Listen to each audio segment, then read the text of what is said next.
everyone. Welcome to my show, Emerge. I'm so happy to be here with a very special guest. I met this person, Ali Olivier, actually here in Barcelona when I moved here through a group that is called Mamas in Biz. And I love it because, we connected and we started talking about different things because she is also a coach. She works with mental illness and mental health. So that's something that, of course, I'm very interested. And we started connecting in different events and things.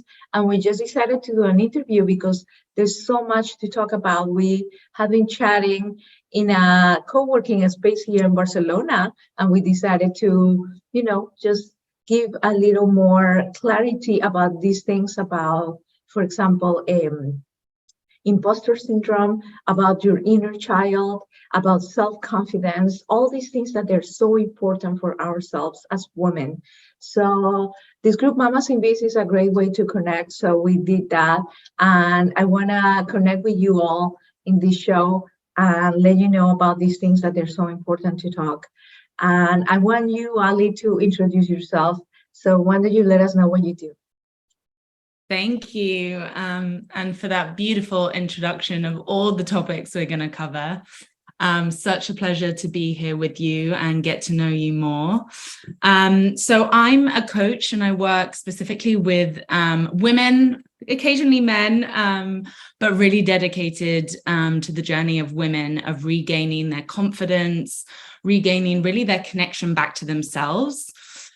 Honestly, because I went through a big journey of my own, I call it my quarter life crisis, where essentially I was chasing all of these things in life that I thought would bring me happiness, whether it was the next career position or the perfect body. And I was seeking all of this validation outside of me, and it wasn't making any difference to how I was feeling inside. In fact, I felt more lost, more confused, because what we've been told, I feel like, especially in society, is these things are what's going to bring us a sense of fulfillment and a sense of purpose in our life. And so I began working in mental health very young. It was about 16. I was volunteering for charities and I was following more of the clinical path in mental health. But I really felt something was missing in the way that they were dealing with patients. They were really looking at everything that's wrong in them and really, again, kind of feeding this cycle that there's not enough of their own ability to heal themselves and trust themselves. And so it was causing almost more dependency on something's going to fix me, whether it's medication, whether it's this therapist. And I found that they were losing more trust in themselves to heal. So they were the two things. I realized this mental health treatment isn't my way, and I need to do my own inner healing. And so that's when I went off and I took a break and really did a lot of inner healing myself and explored a lot of other more holistic and heartfelt techniques. And that's really what brought all of it together for me to do what I do. And I work with women on people pleasing, perfectionism, and self-doubt, because they are the thing that usually is underlying most of what we're experiencing.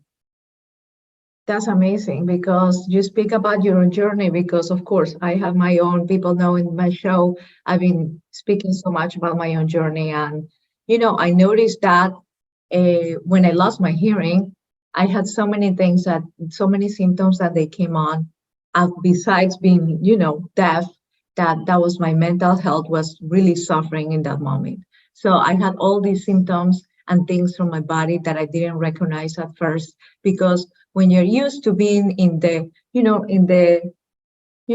cortisol, in all these hormones that they go through your body, and you're used to that, you don't recognize the symptoms. So, and people, you go to a doctor and you say, I have this, and they give you a drug for this, and they give you a drug for that, and they give you another pill for this. So you end up taking all these pills and drugs and things and that to treat things that you could actually heal from the root. If you go all the way down to those, peeling the layers that you have in your mind. So I well, in my case, I didn't know why I lost my hearing. There's no signs of hearing loss in my family or, anything like that. But I knew how to fix my mental problems because I had everything in front of me, actually inside of me. But and I did it because I said, I'm just gonna love myself the way I am, and I'm gonna accept myself. I'm gonna accept this. I'm gonna accept that I'm deaf now. I'm just gonna try to live the best life I can every day. So I did it. So, but it's so funny that, like you said, some people, there's a disconnect now between medicine and, and mental illness that is really hard. You go to a doctor and the doctor won't even suggest, that maybe you should go, get some therapy or something like that. They just try to just medicate you right away and that's it and get rid of it. And next patient, right? So that's what was so interested about mental health because I saw doctors. They were like, "Oh, I'll see you in 6 months. Let's see how you're doing in 6 months." And I was like, "What?" So I'm gonna go nuts here. I have all these problems. I can breathe. I can do, my body. I have fatigue. I have the brain fog. I have all these things. So what's going on? And I didn't know because I was not an expert in mental health by then. So I had no idea what was going on with me. So and it's so I love what funny. you say as well about, that there's the extreme of when we go to doctors and they go, oh, take this pill, right? And we're kind of outsourcing our power to that thing will fix me. But also I feel like in our modern day society, even people that don't have mental illnesses are doing that with a lot of other things that are actually praised in society. So a lot of us are doing that with success. A lot of us are doing that with like having the perfect body or having the perfect relationship. Again, it's this idea of something outside of me will heal me or make me feel more confident and better. And sometimes it's a little bit trickier for us to catch because for some of us, if we're not in like a big crisis or depressed or super anxious, a lot of these things we think they're good, right? That people will see and be like, well done for this achievement. But at the same time, it's still a form of addiction of wanting this approval and wanting this validation outside of us that, again, disconnects us from our true self. Exactly. I agree because I actually did some work with younger people too. And when you go through different somatic exercises and mental exercises, and I asked this teen the other day, how do you feel? And she said, I feel tired. And I was like, really tired? But you feel calm? You feel okay? And she's like, yeah, I will say calm. Maybe sometimes when I'm tired, she relates calm and tired, because she still doesn't know that feeling, that emotion in her body. She's being really anxious. So when you're calm, your body is like, what's going on? Do I feel tired or what do I feel in this moment? Because not used to that. So people, they think when you're tired, you get bored or when you're calm, you're tired or you're bored. So that's the funny thing that I've been finding out recently. And they're not used to looking inside themselves. They're not looking, inside what's going on by, just doing mindfulness or meditation. If that's the greatest way, that, everybody, you know, get a look of inside themselves. But right now, people don't know, how to do that. So they don't have the tools to do it and they can recognize. So that's a problem. They think because I'm calm, oh, I'm bored. No, you can be with yourself without a phone, without doing anything, without a TV, without all these things. And you don't have to go outside and look for other people because you're bored. You can be with yourself. Be with yourself is so powerful, sometimes, and people don't understand those feelings, and it's so important right now to just, get in that moment of stillness, and calm with yourself. And Paula, I would say for any listeners that are here, that feels really scary to them. I totally get that. because there was a time in my life when I had so much anxiety that being with my own thoughts or trying to meditate felt so overwhelming and scary. Yes. Yes. And so I get it. I get it for some people that they're like, yeah, sit here, be calm, go inside yourself. I understand that for some people that feels so scary. But for me, that's why it's so important to find someone that you feel safe with, that we don't have to do this by ourselves. And there's a number of different ways to do it. And for one person, meditating will feel too overwhelming for their body, and they need something else that maybe involves a little bit of movement, a little bit of a mantra or visualization, right? So again, because sometimes if we're not able to do a thing that we're told is really good, it can feed a belief of, oh my God, what's wrong with me? I can't even do this, which is supposed to really help me. So I just want to put it out there into this space that I understand the idea of going in to heal things, or the idea of sitting and being with yourself can feel scary to the nervous system, can feel scary to the body, but you can really get there. And it's different for everyone, but there are a number of beautiful tools that can help you do that. So usually when you're in that moment of, like you said, some people get resistance when they're trying to meditate and they're trying to do mindfulness and all of that, because the body resists, of course, the more you resist, the worse it gets. But I have a question about this. When the body resists this and all these, things happen in your body how do you get out of that, of this resistance? So I think there's a number of ways. For me, movement, but not a activated movement like running or gym or like pumping, because that brings us even more sometimes disconnected from our bodies. There's beautiful types of movement like yoga or like mindful dance that can allow us to connect to our body, slow down our mind, but there's enough of something to focus on that it kind of gently and nicely distracts the mind a little bit to calm the nervous system. And for me, that's a beautiful in between. If complete stillness feels too much, and then something like running feels like an escape, there are types of movements that are in between that help to connect to the body that isn't too overwhelming. I think the other thing for me is finding a guide, a mentor, or a coach that can help you create this safety within your body. Yes. So that for me is, it's normal depending on what we've experienced and also just in this society to not feel comfortable going within. But there's such healing and safety that takes place when we're in the presence of someone that's there with love, that's there with complete compassion and guidance. Yes. You don't have to do this alone. Unfortunately, it's something we've been taught in society that we should be able to do all of this, but we weren't taught this at school, like we were history and maths. And so it's important for us to have that guidance from someone. I would not be here where I am without my mentors, without my guides, without all of my coaches. And I'll continue to have them in my life because of what it does and supports me on. Yes, that's true.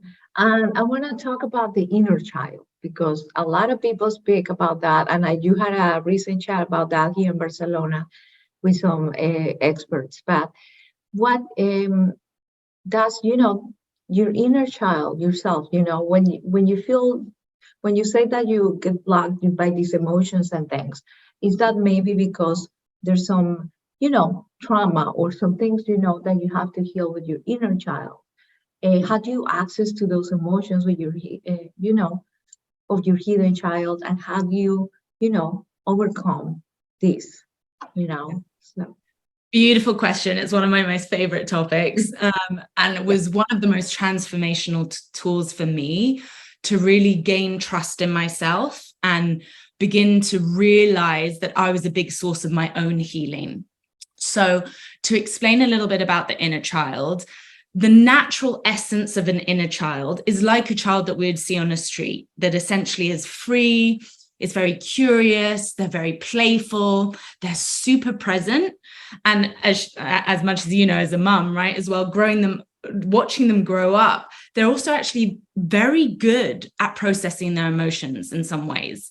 They notice it, they feel it, they really feel it, they let it out very quickly, then they move on to the next thing, then they're playing, they've forgotten about what's happened. Yeah. So that's the kind of natural essence of the inner child. But what happens as we grow up is there's a number of things that happen to us, and they can be big traumas, but they can also be small traumas that we carry with us. So it can be as small as a teacher saying a comment to you in a classroom about how you're not smart enough. It could be a parent who has a more aggressive tendency in the household and you didn't feel safe. It could be a relationship where perhaps you were betrayed or you were manipulated in some way. All of these experiences happen to us. And in that moment, essentially, there's a part of our identity that is trapped in that pain. Mm-hmm. And so, because essentially during that time, we didn't feel safe in some way to be us. Right? So it didn't feel safe for us to express ourselves in the classroom. It didn't feel safe for us to be loud and be free at home if there was aggressive characters or in a relationship. And so in that moment, there's this pain that gets stuck within us. And that continues to be triggered and activated later in life. So what happens is the memory is stored in the body and it's really energetic. And then what happens later is we can have, a situation that doesn't feel very serious. Maybe it doesn't feel like an attack. It could be a comment from a boss, a partner suddenly not looking at you and being, distracted. And we interpret that as something similar to what happens in the past.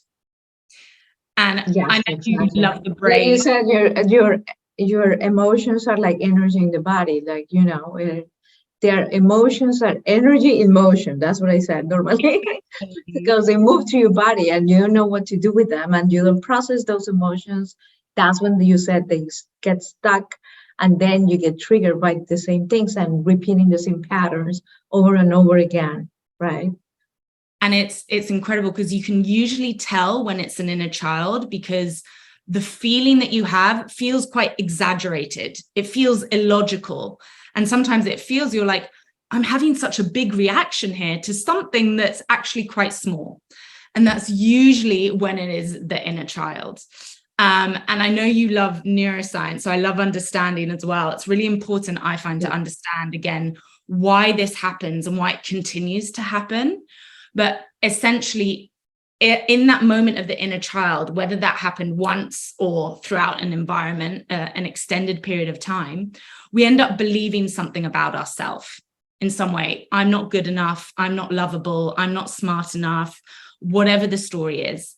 And then we have a part of our brain called the RAS, which is like a relevancy radar, or you could call it a scanner, that essentially from that moment on is going on to scan your environment every day for dangers that are similar to that. And so it's hypersensitive to anything that's going to be similar to that situation. And so what you're doing is you're getting more and more evidence that's proving, see, I told you you're not lovable enough. See, you're not smart enough. And there's loads of other experiences. It reinforces that, every time you feel again, right? Exactly. So what do you think about, there's a lot of in psychology right now, but and therapy, but living that emotion is actually good or not, in therapy or in psychology, because I hear so many, concepts. Some say yes, some say no, but some people said reliving that experience again, it actually will re-traumatize you, right? And or maybe it helps to heal it, it helps to process it better, So I just want to know what you think about the difference between those two concepts. Sure. So for me, there is a way of going back and healing without reliving the experience. Yes. So with the inner child work that I do and parts work, which is another technique that I use, internal family systems, we don't need to go back and recount every single moment that happened. If it was a trauma, if it was a negative experience, we don't need to go into the details. What's important is noticing, how did the child feel back then? Yes, the emotion, right? The emotion, and what did they need? That's the most important thing of this healing, is the inner child gets stuck in the past because there was a need that wasn't met. So there was a need for them not to feel safe or heard or listened to or loved. And Yes. when we understand the need they didn't get back then, we can then work on giving that to them when they're triggered.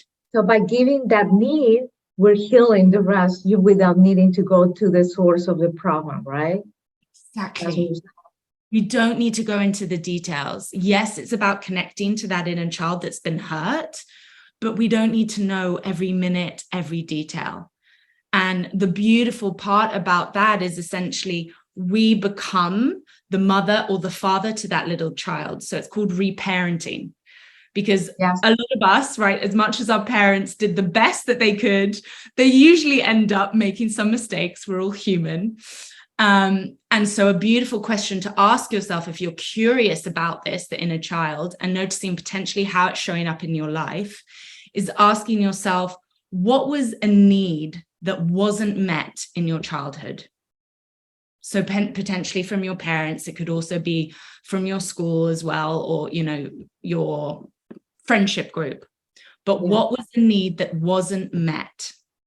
And then you can really begin to see how the inner child may have got stuck or felt unsafe back then. And then you can begin learning how to give that to yourself now.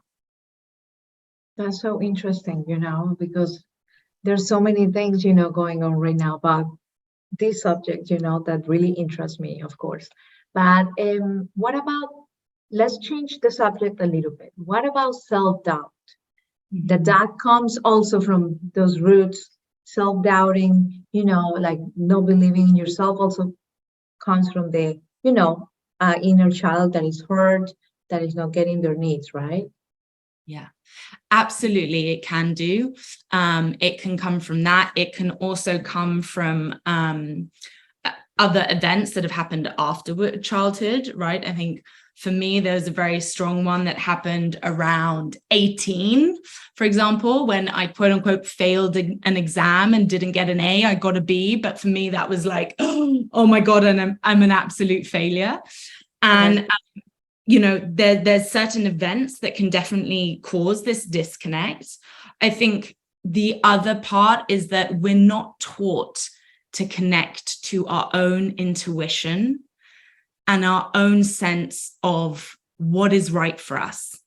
Yeah. And again, I think a lot of this comes down to what we're fed by society, of what we think will make us happy, and being able to distinguish between our ego that wants certain desires, whether we think it's more money, a better partnership, a better body, and then our heart or our soul desires, that's what is really true and fulfilling to us inside out.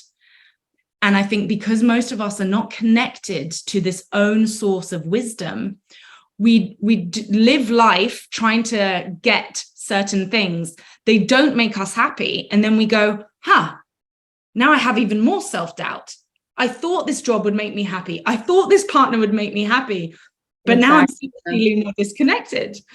Yeah. So I think a lot of the self-doubt also happens because we're not connected to our own truth and our own real sense of what would fulfill us inside out. So it will happen, self-doubt will happen when we, like you said, we're not connected to our intuition and we're not going the right path. We doubt ourselves when we're in the wrong path.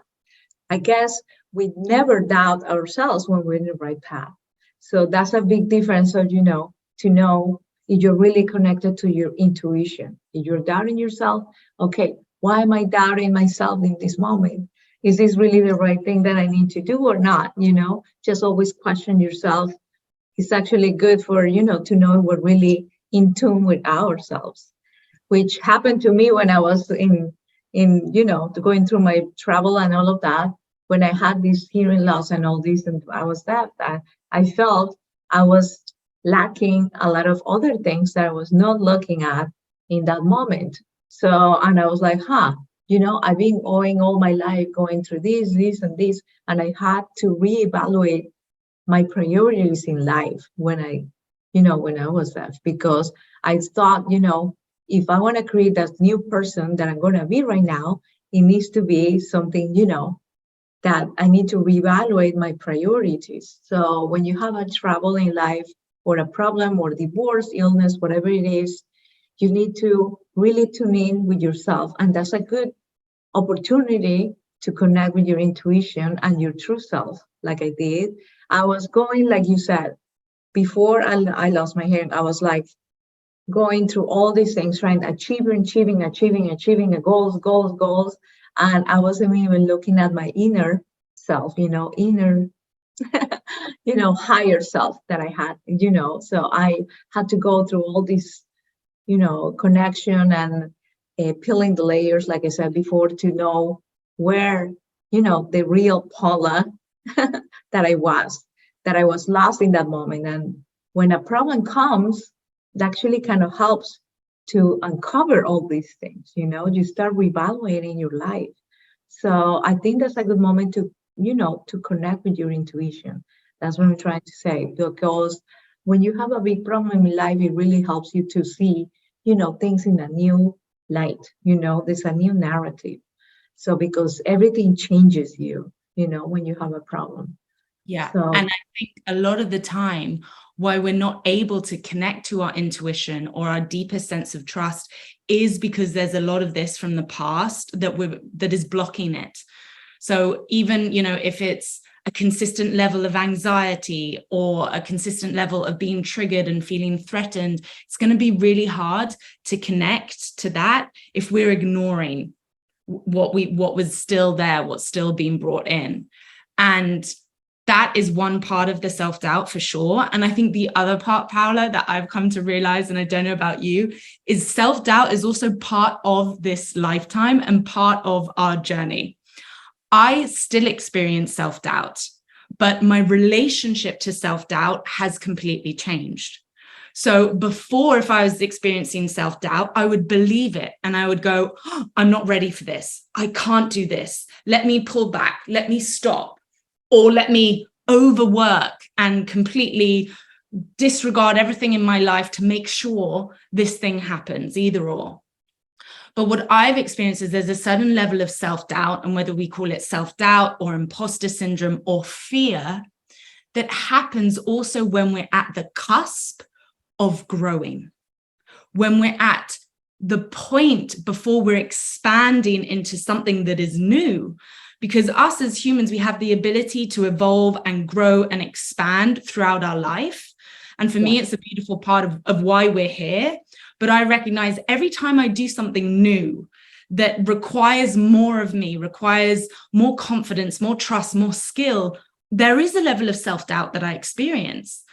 But my relationship to it and my conversation to it is now a reminder that I'm in the right place and I'm about to grow even more, rather than it being something that pulls me back and is telling me I'm not ready, I can't do this.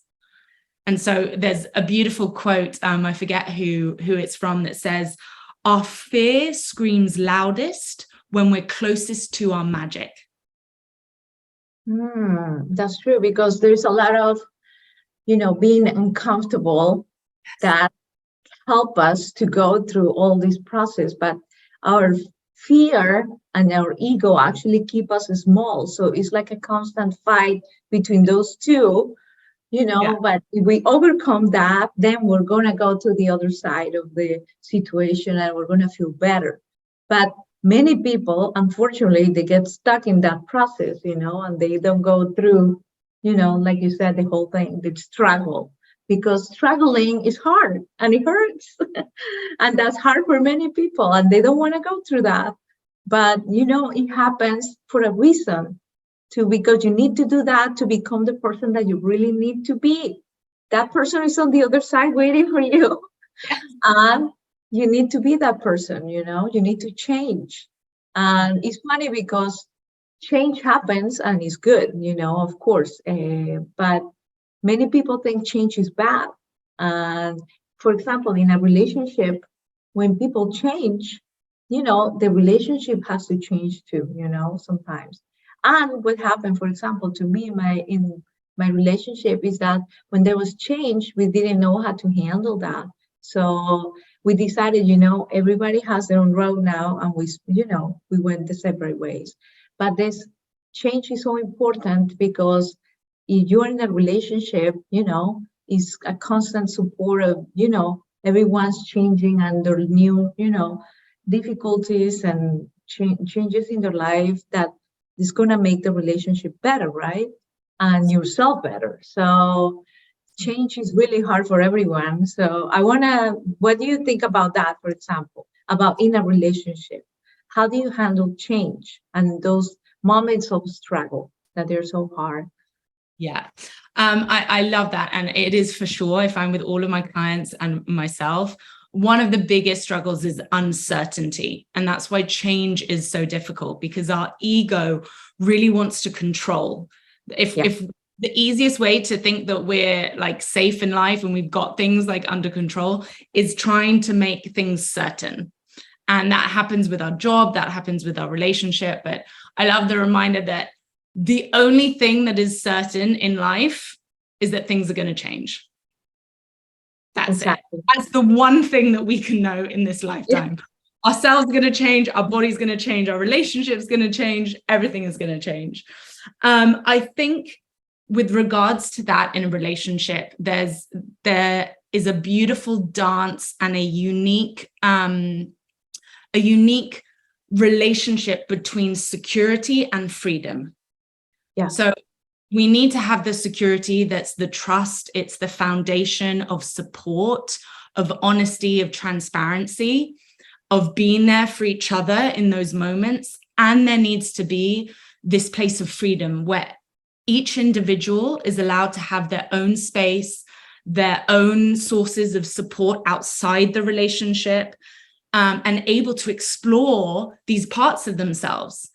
But for me, a change in relationship, as humans change in a relationship, is so beautiful, Paula, because the idea that we're going to be with one person who's exactly the same. Imagine, how do you expect to be with the same person always? People change, it's normal. Change is inevitable, right? So isn't it such a beautiful thing that we get to know our partner who is constantly changing and exploring and meeting these different sides of them? Exactly. Like for me, that's such a gift in this lifetime, to be able to change and honor and support each other in exploring these different sides of themselves. And for me, a relationship is the deepest way that we can do that. And it's not always easy, right? Because we're going to be triggered, especially, Paula, our inner child. The biggest place where our inner child comes up is in relationship, because where it was usually harmed was the relationship with our parents and our family. So it's usually mostly going to be triggered in our most intimate relationships. So usually the triggers from the parents and all those hurts from the inner child are going to turn up in a relationship normally. Yes. So often it happens with myself and all my clients. But the beautiful thing is when you understand yourself and your partner's inner child, you can actually be there together to heal that. And a lot of the time, it's so frustrating, but it's a beautiful opportunity to heal, is one person's inner child triggers the other person's inner child. And then they're both here, like activated. Wow. But that sounds amazing, but unfortunately, men are not so communicative, sometimes. They don't speak as much as women do. We always try to, tell our feelings as women, but guys are different. Men are different. So how do you handle that? It's really hard. It is. And I think that the thing that I had to do is recognize that women have their own journey and their own timeline that we want men to catch up with us for, right? Yes. However, there's a couple of things. One is really noticing what our partner, whether it's a man or a woman, is doing and growing, even if it's not the way we exactly want it to be, right? Mm-hmm. Detaching from the timeline, just because we can do it quicker, we speak more, we're able to tune into our emotions more, doesn't mean they're going to be able to do it at the same pace. But we do lead via role modeling.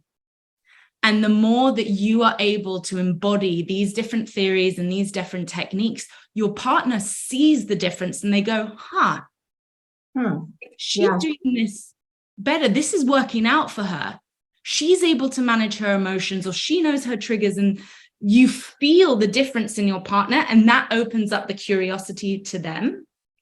That opens a space of, connection there, that way you can say, you can talk to your partner about that. They say, oh, have you noticed that I've been doing this and that? And that creates that connection with him.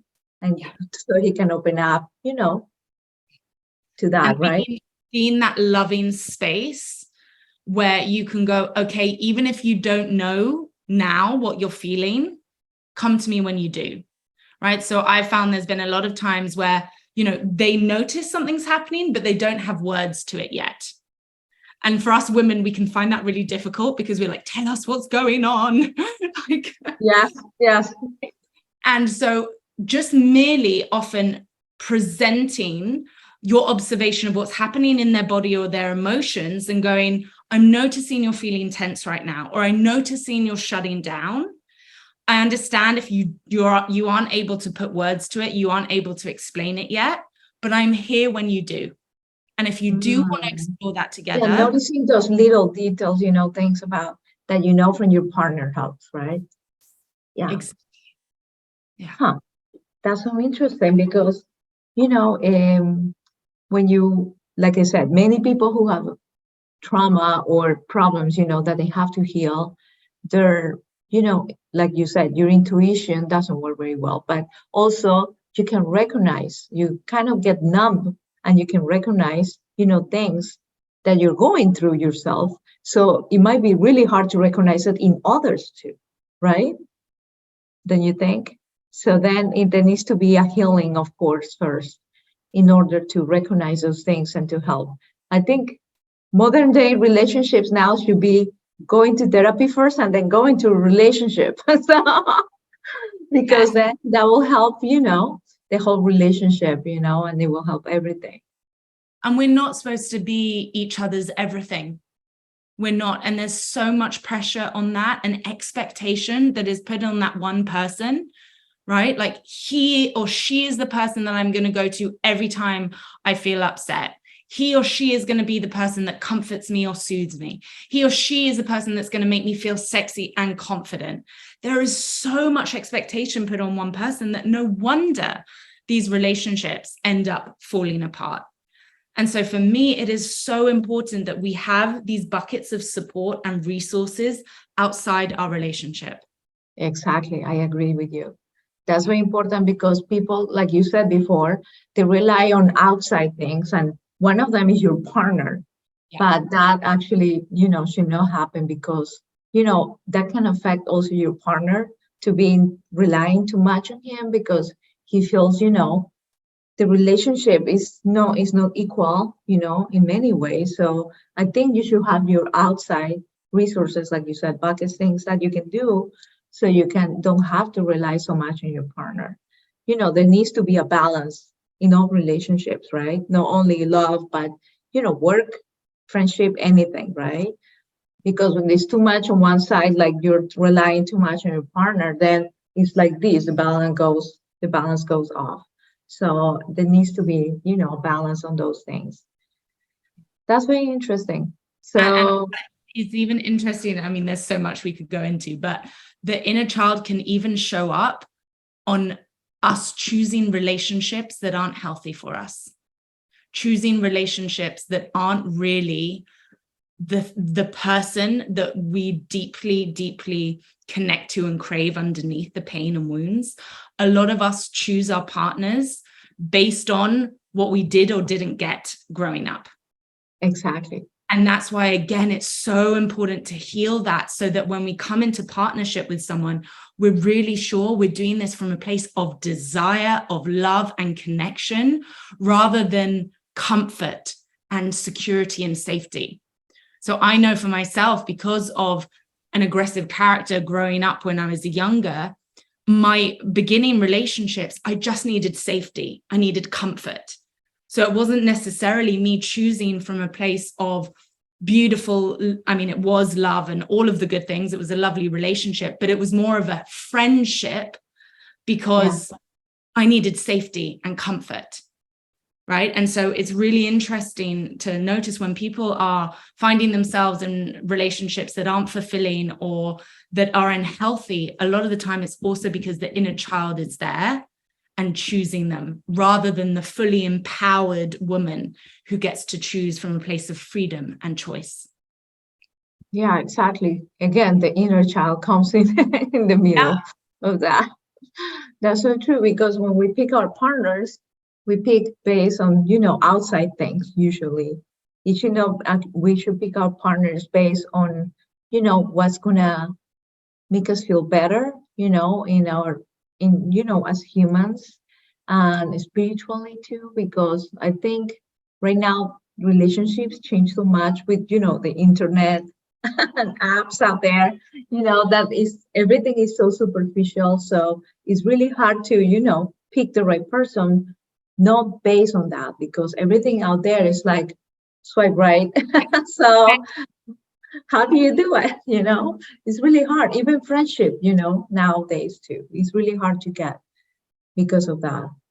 So what do you recommend, for example, I think boundaries, for example, are extremely important from the beginning of the relationship, in any type of relationship.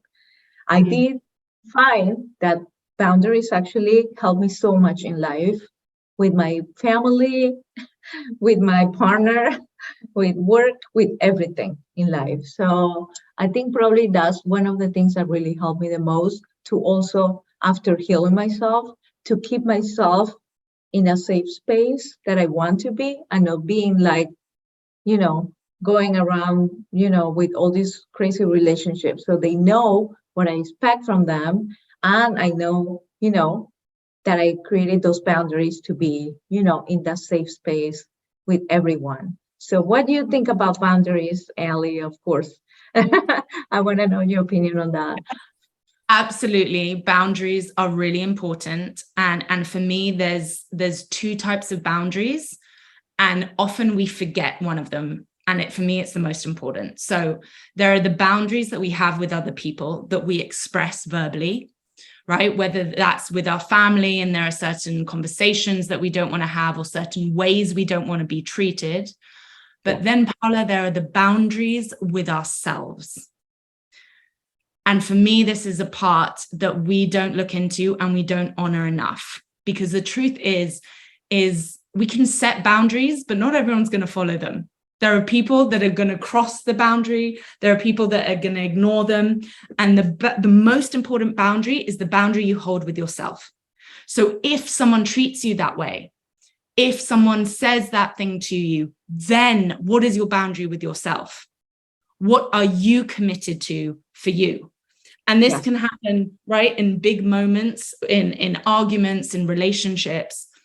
But it's also these boundaries that we betray ourselves with when we do something that actually doesn't feel in alignment with ourselves, whether it's people pleasing, whether it's going on another date with a man who actually is not aligned to ourselves, but we go, oh, but it's so good to feel chosen and to feel attractive. Whether it's saying yes to a job that actually doesn't align with our values, whether it's our time management and our boundaries to our own mental health and our own bodies. For me, these are boundaries that are the most important foundation for everything else. Because yes, we can set boundaries to other people, but if we're not holding that boundary to ourselves, it is the biggest betrayal for ourselves. And that, for me, is the thing that causes the biggest mistrust. When we can't trust our decisions, when we can't trust our intuition, is because on daily little basis, we're abandoning ourselves. We're not honoring our own boundaries. That's true. That's so true. That's what I found out too about boundaries. Like I said with other people, but I had so many with myself.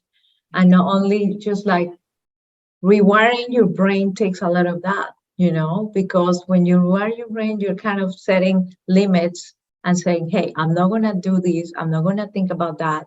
And when you get those thoughts and emotions in your body, you watch them, from a space as a witness. And I don't get mixed with those emotions anymore. And I have this safe space that I created with my boundaries and all of that I know that I'm not going into now. And I have all these tools that I can use.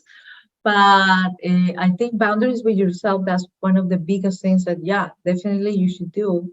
You really want to change your brain or, your life, basically.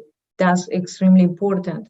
And to connect with your intuition, definitely. Because when you set boundaries, then you're making sure that you're going the right path. You're always going, to do the right thing. So, and it's, for me, it's tapping into your deeper sense of worthiness, right? Yes. Because that is, yes, with other people, and it's claiming what type of relationships you are worthy of, but it's also claiming the relationship you have to yourself.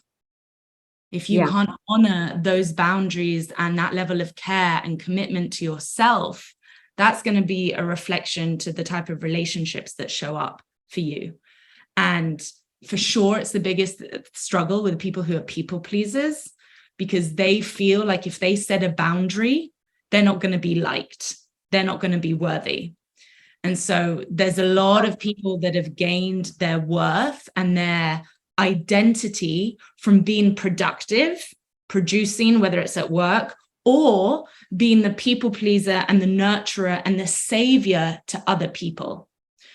But essentially, at the root of it, although it's the opposite of a people pleaser, the root of that is they don't feel enough within themselves. And so they get their sense of worthiness from people pleasing other people. Oh my gosh, yeah, crazy. The cycle. Yeah. And sometimes you think people pleasing can be a little bit confusing, because I think some people that they are people pleasers, they feel, oh, I'm actually being good because I'm not getting in trouble, I'm not fighting with people, I'm being peaceful, I'm being this and that, but they're actually, at the end, they're not going to have their needs met. So it's such a delicate balance in there between not fighting with other people and having your needs met. There's a little space there that is so, interesting, because many people, they say, oh, I'm not going to say this because my partner might get mad if I said, or at work, of course, that happens so much. But, when you don't say those things, yes, when you don't say those things, then you're not getting your needs met, but you're being peaceful, and you're calm and you're peaceful because you're not getting in trouble. But so what? At the end, that's gonna get mental illness too, right? At the end, not getting your needs met. What happens in the end of it? You end up being resentful to their partner for not meeting your needs when you didn't take the time to, one, know what your needs are. A lot of us don't. Two, being willing to express them to our partners. So, and it happens a lot with women, probably more than men, but we get angry at them not knowing what we need. Exactly. Well, number one, a lot of us don't know what we need. And two, we haven't expressed that to them. And so, while we think it's nice, we think it's easier to be more easygoing, more flow, more people pleasing. At the end of the day, you're actually denying this person and that relationship an opportunity to be the most fulfilling, healthy, nourishing, and supportive relationship it can be, because you're not willing to express them. For me, expressing our needs, knowing them, is one of the most selfless things you can do. And of Yes, course, yes, like that's we so said, true. it's not putting all of the needs on your partner. That's why it's important for you to know how you can meet them by yourself. But we cannot expect our partners to be mind readers and know our needs and give them without us telling them. That's just really unfair. Yeah, speak yourself always. It's very important. Okay, I want to finish this interview, Ali. I know we can spend hours here, speaking about all this. So I want you to finish maybe giving a couple tips to people, how to handle the relationships better, maybe a couple things and how they can find you. So thank you. It's been such a good conversation. For sure. yeah. I mean, I think the first thing is finding ways to connect to your body, because most of us are living so in our minds. And whether that is through meditation, through yoga, through dance, find a way for you to connect to your body, especially women. It is our biggest source of intuition and trust. Yes. Number two is finding safe spaces where you feel like you can be fully you. So whether that is a workshop with other women, a one-to-one coach, retreats, whatever it is, but where you feel like you can let down this mask of who you think you can be, and you have spaces for you to recognize the human nature in us all. Yes. And ways that you can work with me, you can find me on Instagram. You can find my website. It's alioliviercoaching.com. And yeah, I work one-on-one with women. I do group workshops online in Barcelona, and I also hold retreats for women. So I have one in September over a long weekend, and it's all about reclaiming our confidence, using these tools that we've spoken with today. So there's 2 places left if anyone's interested. They can contact. That's amazing. That's so good. I love those retreats. Just tune in yourself and, come back like new. That's the way to go. Thank you, Ali. Thank you so much for being here. And thank you, everyone, for watching my show. And I hope you guys like it. And if you have any questions, you can always write me in social media, and I'll have the questions answered here in the show. Okay? Thank you so much. Thanks, Ali. Bye.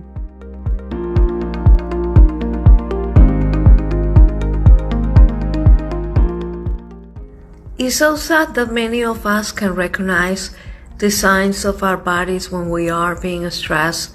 Our bodies are always giving us signals, even when we're kids, teens, adults, all the time.